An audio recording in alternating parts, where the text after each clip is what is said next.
Some time ago when I was, my last assignment when I was working for Bishop as vicar for clergy, I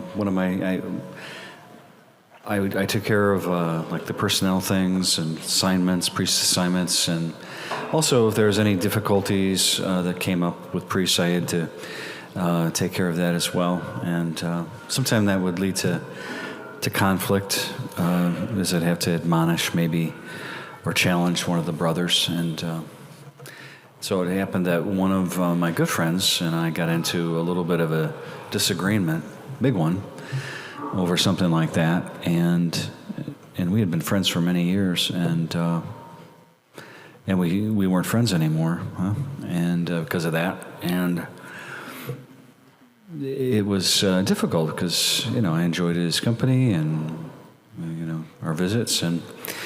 And one day I was praying about it, and the Lord told me, you need to fix this. You need to call him or whatever. And I thought to myself, well, why doesn't he call me? I'm not the only one involved in this thing, but the Lord said, no, you do it. And so I did. I called him up. He's like, what are you calling me for? And are you going to yell at me again? And I was like, no, just calling to say hi. Why? And I said, well, because I miss you. Miss our conversations, our visits, what have you. And I said, so let's get together and let's have a meal together. Let's have lunch or something. So he says, okay, let's have lunch. So we got together, and I drove to his place, and we had a great lunch. And, we didn't talk about the thing because that wasn't necessary. It was just great to get together again and reestablish contact, friendship with this person around this meal. See, meals are funny, aren't they? I mean, that's what we do. We eat together, and we don't even think about it. We just let's important things, we share food. And so certainly there was a reconciliation around this meal. And it was great. It was great. And so I guess I want to talk a little bit about that today.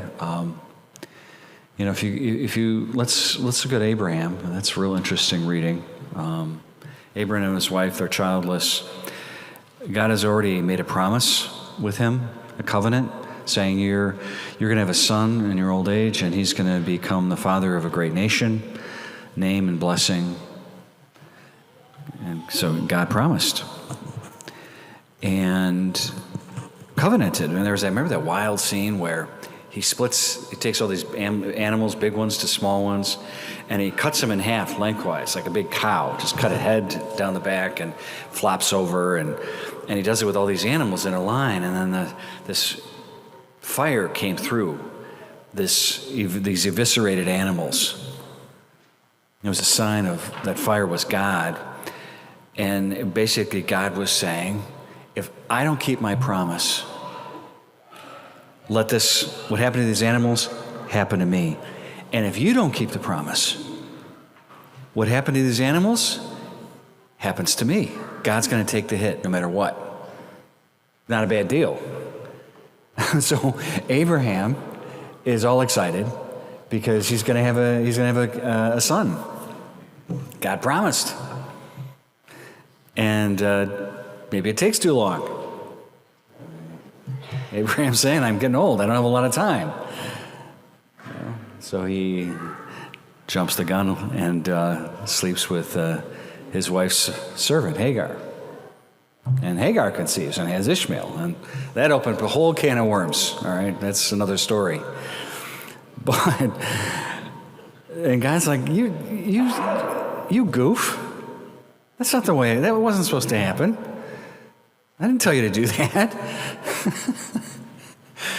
He goes, you're in trouble now. We're gonna have to fix this. And I made this great promise, and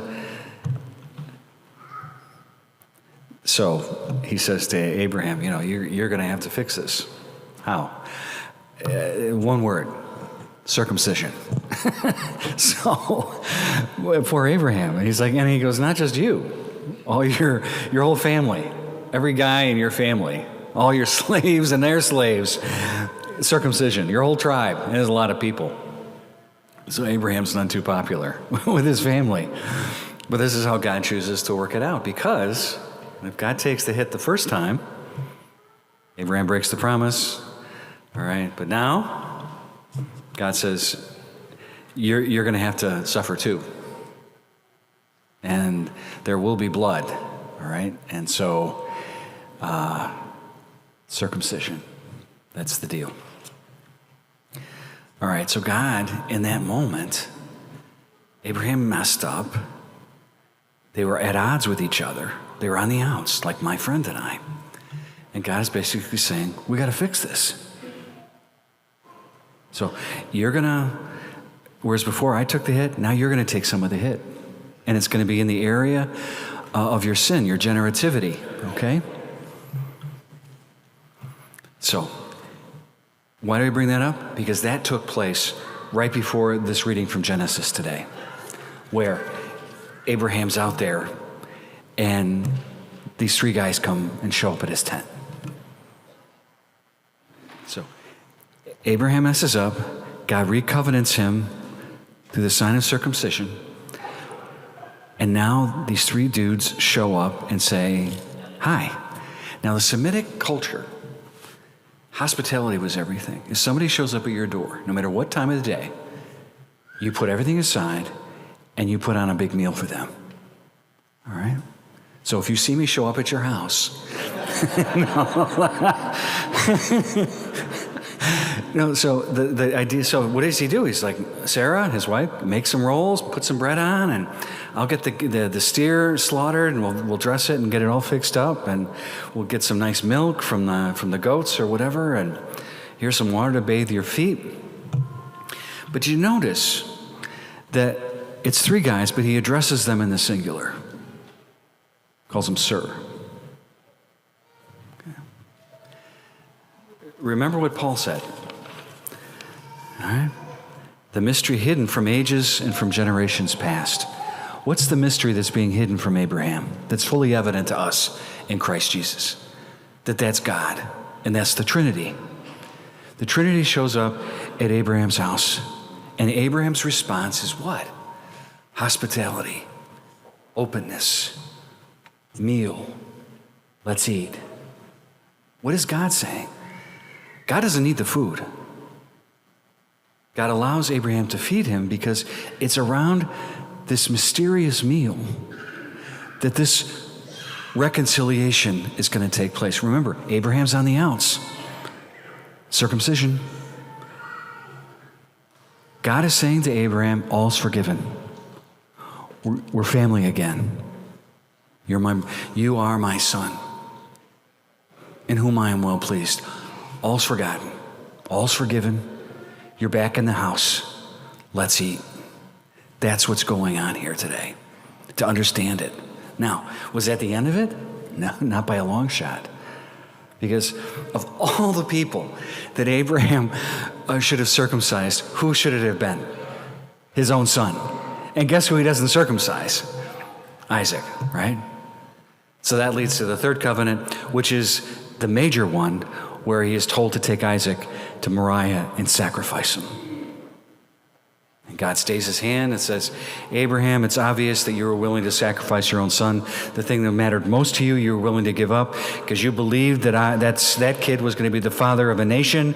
And so if you killed him and he was going to be the father of a nation, and because I keep my promises, that means I was going to raise him from the dead. You didn't fear death. So let's go kill that animal over there and sacrifice it, and let's eat it. The meal. It's about reconciliation. It's about the mission. The mission. What is it? Well, let's look at today's gospel. You've got Jesus showing up at his friend's house. He's going to Jerusalem. This is his last trip. He's going up to Jerusalem to die. And on his way, he stops by to say goodbye to his friends. Shows up, Martha, Mary. What is their response? Let's put meal on. Let's put a meal on. Martha, Martha, you were worried about this meal. I'm not. You aren't even thinking about me. You're just thinking about this food, your obligation. You're angry now. Your sister isn't helping. It's this conflict. See, Jesus doesn't need the meal. The meal is the opportunity to do something greater. And what is that? What does Mary do? The one thing necessary. She gets down on her knees at his feet, and she looks at him, and she listens to him. That's called prayer. It's called adoration. The interpretive key for that movement is back in Exodus, when Moses takes his 72 up the top of the mountain to show him what heaven looks like, a vision of heaven. And once they finish, God appears to them, and they see him face to face. And the next line is, they beheld, and they ate, and they drank. They beheld, they ate, and they drank. Maybe they had a meal, but that's not what we're talking about. To behold God and to eat and to drink in the spiritual sense is to say, I'm going to drink him in. I'm going to take him into me. He is going to be inside of my body. He is a part of my life. That's what Moses did. What is Mary doing? She's looking, she's beholding, and then she's going to eat and drink. Literally, they're going to have a meal. But what for her, the most important thing is not the meal, but what the meal is a means to, which is to bring Jesus into our bodies, into our lives, into our hearts. Like when I sat down with my friend, what was taking place there? Did the meal matter? We could have had Chick-fil-A, and it would have been fine, because I love Chick-fil-A. But it could have been great, But it didn't matter. The food was the means to bring about a change, a transformation in relationship, where there had been failure, where there had been difficulty, where there had been anger or recrimination or whatever it is gets in the way of our relationships with each other and with God. That meal brought about a healing. Here's the thing. You go back to Paul, and he says, I rejoice in the sufferings for your sake, and in my flesh I am filling up what is lacking in the sufferings of Christ. What is that about? The sufferings of Christ lacking? That's perfect. But our participation in that is faulty, because we're sinners and we're selfish, and we let our emotions get in the way of it. That's perfect. We're not. But we're supposed to participate in that, because Paul says the mystery that has been withheld from the Jews from time immemorial has been revealed to us in Christ. And what is it? It says here, Christ in you. Christ in you, Christ in you, Christ in you. That's the mystery. Christ alive in you. You behold, you eat, you drink, you bring him into your body. He is in a relationship with you because he has covenanted himself with you. We mess it up, but he comes, he takes the hit, and he repairs the damage. He makes the phone call. He meets us for the meal. He gives himself to us, and we bring him in. And then we have Christ alive in us so that we can go out and make up what is lacking in the sufferings of Christ. What's lacking? We don't love Jesus enough. We don't love the church enough. We don't love the teachings enough. We don't follow him. We don't do what he says. And we don't witness his life to other people. Maybe that's the biggest failure. We don't witness Christ to other people. He's in us, but we're not allowing him to be in somebody else. Christ in you, Christ in you. And what are you going to do with it? Mary, she's chosen the better portion. She looks and she takes it in. Jesus is in her and she's doing his will in his life. Right? You and I, we've been invited to a meal of reconciliation today. Jesus is going to show himself to us, and we're going to behold him, and then we're going to eat and drink, and he is going to be inside of us. Christ in you, Christ in you. What are you going to do with it? He didn't do it for himself. He did it for you. Why do you need it? Because we don't love him enough, and we don't love each other enough. Take your love for him and love other people the way he calls you to love them. Change your life, change their lives. He's going to come in you, and you're going to go out there, and you're going to be Christ for others. That's how it's supposed to work. But it doesn't all the time.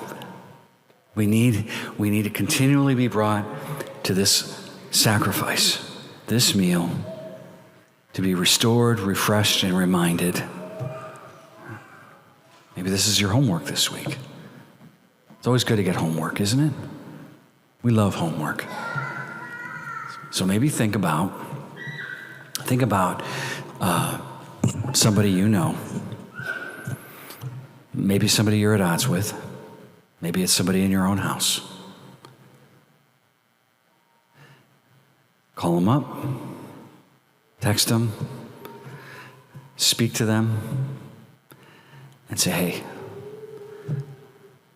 let's get together and talk. Because it's around that meal, it's around that conversation that your relationship is going to be restored in Christ Jesus. The meal is the means.